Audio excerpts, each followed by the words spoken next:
2016 ഭാഷാഭൂഷണിയിൽ വന്ന ഒരു ചിത്രമാണ് ഇത് എന്ന് നമുക്ക് എല്ലാവർക്കും അറിയാം.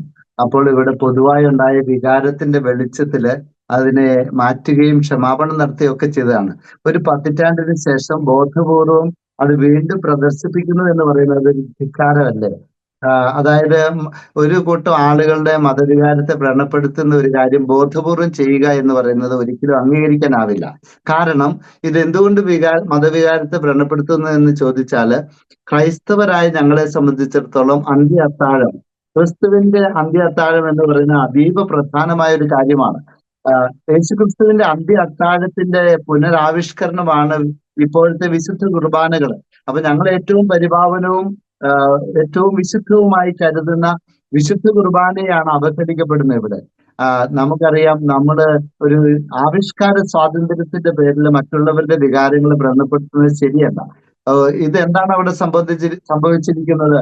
അന്ത്യത്താഴ ചിത്രത്തിലെ യേശുവും ശിഷ്യരും ഒരുമിച്ച് തന്റെ മരണത്തിന് മുമ്പ് കർത്താവ് ഈശോ മിശിഹ അന്ത്യ അത്താഴം കഴിക്കുന്ന ഭാഗം, അവിടെയാണ് വിശുദ്ധ കുർബാന സ്ഥാപിക്കപ്പെടുന്നത്. ആ ഒരു വിഷയം എടുത്തിട്ട് ശിഷ്യന്മാരുടെ സ്ഥാനത്ത് കുറെ സിസ്റ്റർമാരുടെ ഫോട്ടോ വെക്കുകയും ഈശോയുടെ സ്ഥാനത്ത് നഗ്നയായ ഒരു സ്ത്രീയുടെ ഫോട്ടോ വെക്കുകയും ചെയ്യുന്നത് ബോധപൂർവമായിട്ടുള്ള ഒരു പ്രോഗ്രാമായിട്ടാണ് ഞങ്ങൾക്ക് തോന്നുന്നത്. അത് ശരിയല്ല. സ്വന്തം അമ്മയുടെ ആണേലും ചിത്രം മാന്യമായിട്ട് വെക്കാതെ ഇങ്ങനെ അപഹാസ്യമായ രീതിയിലെ ആവിഷ്കാര സ്വാതന്ത്ര്യത്തിന്റെ പേരിൽ ആരെങ്കിലും ഇത്തരം വികൃതമായ നികൃഷ്ടമായ പടങ്ങള് വെക്കാൻ സാധ്യതയുണ്ട്. അത് ശരിയല്ലല്ലോ. ഞങ്ങളെ സംബന്ധിച്ചിടത്തോളം ഞങ്ങളുടെ ജീവന് തുല്യമാണ് ഞങ്ങളുടെ വിശ്വാസം. ക്രൈസ്തവര് പൊതുവെ പല കാര്യങ്ങളും നിശബ്ദരായിരിക്കുമ്പോൾ അതൊരു സഹിഷ്ണുതയുടെ ഭാഗമാണ്. ഞങ്ങൾ അങ്ങനെ ആരോടും വഴക്കുണ്ടാക്കാൻ പോകുന്നവരല്ല.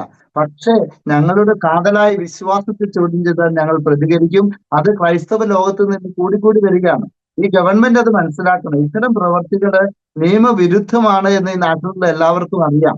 ബോധപൂർവം മതവികാരത്തെ വ്രണപ്പെടുത്തി സമൂഹങ്ങൾ തമ്മിൽ സ്പർദ്ധയുണ്ടാക്കുന്നത് ശരിയല്ല. അത് മാത്രവുമല്ല, ഇതിലൂടെ ഒളിഞ്ഞും തെളിഞ്ഞും മതനിരാസവും ദൈവനിഷേധവും പ്രചരിപ്പിക്കാനുള്ള ബോധപൂർവമായ ഒരു പരിശ്രമം നടക്കുന്നുണ്ടോ എന്ന് ഞങ്ങൾ സംശയിച്ചാൽ അതിന് കുറ്റം പറയാൻ സാധിക്കുമോ? കക്കുകളി പോലെയുള്ള നാടകങ്ങള്, അതുപോലെ ഇത്തരം ആവിഷ്കാര സ്വാതന്ത്ര്യത്തിന്റെ പേരിലുള്ള അധമമായ ചിത്രീകരണങ്ങള്, ഇതൊക്കെ ക്രൈസ്തവ ലോകത്തെ വ്രണപ്പെടുത്തുന്നുണ്ട് എന്നുള്ളത് സത്യമാണ്. എനിക്ക് പറയാനുള്ളത്, ആവർത്തിച്ച് മുന്നറിയിപ്പുകൾ നൽകിയിട്ടും ഈ ഗവൺമെന്റ് നിർഭാഗ്യവശാൽ ഒരു പാഠം പഠിക്കുന്നില്ലല്ലോ എന്നുള്ളതാണ്. പൊതുജനത്തിന്റെ വികാരത്തെ മാനിക്കാൻ പഠിച്ചില്ലെങ്കിൽ അത് വലിയ ആപത്തിലേക്ക് നയിക്കും. ഒരു മതത്തിന്റെയും വികാരത്തെ വ്രണപ്പെടുത്തരുത് എന്നാണ് ഞങ്ങൾക്ക് പറയാനുള്ളത്. എന്തിനാണ് ഈ മതങ്ങളെ മാറി മാറി ഇങ്ങനെ ആക്രമിക്കുന്നത്? ഈ കഴിഞ്ഞ ഇടയ്ക്ക് തെരഞ്ഞെടുപ്പിന്റെ സമയത്ത് ഒരു പാട്ട് എല്ലാവരും പാടി ഇവിടെ നടന്നു. അപ്പൊ അതിനെതിരെ എത്ര പെട്ടെന്നാണ്, ചടുലമായിട്ടാണ് ഈ ഗവൺമെന്റ് കേസെടുത്തത്. പാരഡി ഗാനങ്ങളോട് പോലും ഗവൺമെന്റ് അവിടെ അസഹിഷ്ണുത കാണിച്ചു. അപ്പം ഇത്ര കാതലായ ഒരു വിശ്വാസത്തിന്റെ വിഷയത്തില് ബോധപൂർവമായിട്ട് അവഹേളിക്കുകയും നിന്ദിക്കുകയും ചെയ്യുന്നതിനെതിരെ എന്തുകൊണ്ട് ഗവൺമെന്റ് കേസെടുക്കുന്നില്ല? അതാണ് ഞങ്ങൾക്ക് ചോദിക്കാനുള്ളത്.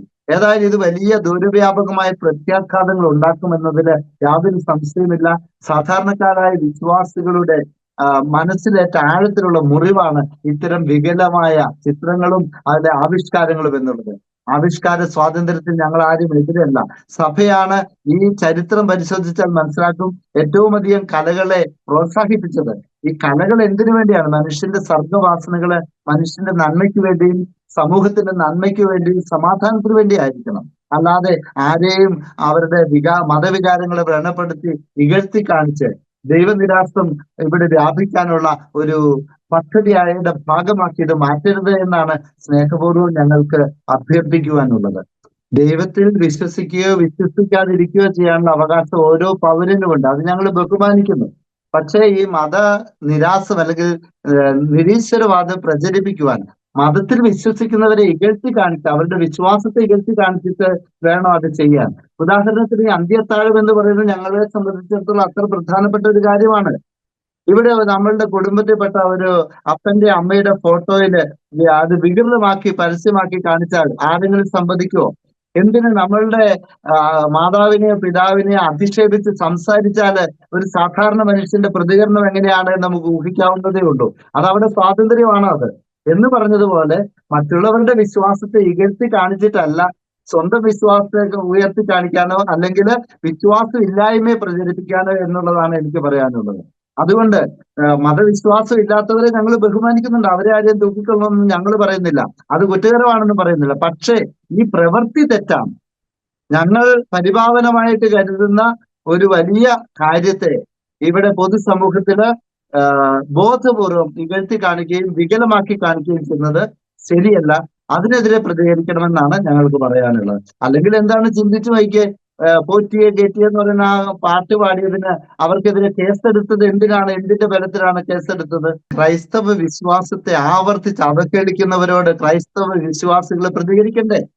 ഇത് തുടർച്ചയായിട്ട് ഞങ്ങൾ മനസ്സിലാക്കിക്കൊണ്ട് കക്കുകളി നാടകം തൊട്ട് തുടർച്ചയായി ബോധപൂർവമായ ഒരു ക്രൈസ്തവ അവഹേളനം ഇവിടെ ഞങ്ങൾ തിരിച്ചറിയുകയാണ്. അത് ഞങ്ങൾ തുറന്നു പറയാനുള്ള ആർജവം ഞങ്ങൾക്കുണ്ട്. ക്രൈസ്തവരെ ഇനിയും അത് പറഞ്ഞില്ലെങ്കിൽ ക്രൈസ്തവരുടെ ഇവിടുത്തെ വിശ്വാസ ജീവിതം തന്നെ ഇല്ലാണ്ടായി പോകും. അതുകൊണ്ട് ഞങ്ങൾ അതിശക്തമായി പ്രതികരിക്കും. അത് വോട്ടിലൂടെ വേണമെങ്കിൽ വോട്ടിലൂടെ പ്രതികരിക്കും. അതിലൊന്നും ഇടവരുത്താതെ സമാധാനത്തിന്റെ മാർഗത്തില്, സഹിഷ്ണുതയുടെ മാർഗത്തില്, പരസ്പര വിശ്വാസത്തിന്റെയും ബഹുമാനത്തിന്റെയും മാർഗത്തില് ചരിക്കുന്നതാണ് എല്ലാവർക്കും നല്ലത് എന്ന് ഭംഗ്യതരേണ പറയുവാൻ ഞാൻ ആഗ്രഹിക്കുകയാണ്.